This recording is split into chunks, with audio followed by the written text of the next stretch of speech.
Pandikkad Kerala retail footwear association Pandikkad യൂണിറ്റിന്റെ നേതൃത്വത്തിൽ ഇഫ്താർ meet നടത്തി. പാണ്ടിക്കാട് വ്യാപാര ഭവനിൽ വെച്ച് നടന്ന ഇഫ്താർ മീറ്റ് KRFA ജില്ലാ ജനറൽ സെക്രട്ടറി MP നാസി ഉദ്ഘാടനം ചെയ്തു.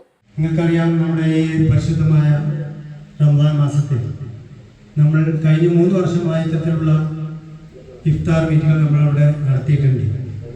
കഴിഞ്ഞ വർഷം നടത്തിയിട്ടുണ്ട്, അതിന് മുന്നത്തെ വർഷം നടത്തിയിട്ടുണ്ട്. നമ്മുടെ KRFA എന്ന പ്രസ്ഥാനം കേരളത്തിലെ പാദരക്ഷ വ്യാപാരികളുടെ ഉന്നമനത്തിന് വേണ്ടി പ്രവർത്തിക്കുന്ന ഈ പ്രസ്ഥാനം നമ്മുടെ 2019 ഈ പ്രസ്ഥാനത്തിന് ജന്മം നൽകിയിട്ടുള്ളത്. അതുകൊണ്ട് തന്നെ നമ്മുടെ ഈ ഒരു KRFA എന്ന് പറയുന്ന പ്രസ്ഥാനം നടത്തുന്ന ഇഫ്താറുമായി ഒരുപാട് ആളുകൾ സഹകരിച്ചിട്ടുണ്ട്. നമുക്ക് പരമാവധി ഇവിടെ ഈ ഒരു സംരംഭം വിജയിപ്പിക്കുന്നതിന് വേണ്ടി യൂണിറ്റ് സെക്രട്ടറി സക്കീർ ചോക്ലൈൽ അധ്യക്ഷത വഹിച്ചു. യൂണിറ്റ് ഭാരവാഹികളായ നന്ദകുമാർ സോണ, അക്ബർ കാറ്റ്വാക്, അൻവർ ജാസ്മിൻ, സമീർ കാറ്റ്വാക്, ഷെഫീഖ് ഐഫൂഡ്, അനൂപ് ലീമാക്സ്, ആദിൽ ഫോക്കസ്, ദിനേശ് എന്നിവർ നേതൃത്വം നൽകി. East live, Pandikkad.